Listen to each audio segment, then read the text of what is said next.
On connaît désormais les détails de l'étape du Tour de France entre Dunkerque et Calais. Le maire, en compagnie du directeur technique du Tour de France, a réuni la presse pour disséquer cette quatrième étape, une étape de 172 km.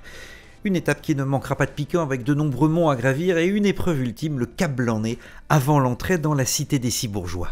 L'idée, c'était de serpenter au milieu des collines et puis de revenir au bord de mer pour pouvoir profiter du vent et quelque part faire mal aux jambes aux coureurs. J'étais dans le peloton déjà en 1994 lorsque le Tour de France était parti de Calais pour un contre-la-montre par équipe.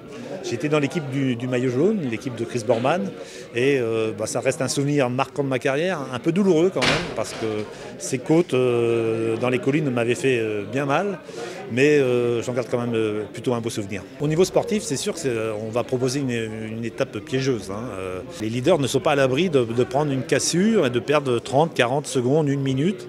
Et c'est toujours très handicapant par la suite pour le Tour de France. Et si la Grande Boucle offre à Calais une exposition mondiale, eh bien les Calaisiens vont largement prendre part à l'événement. C'est pour les Calaisiennes et Calaisiens, c'est pour les petits, les grands, de tous âges. On va mettre en place beaucoup d'actions pour les impliquer en fait dans le projet.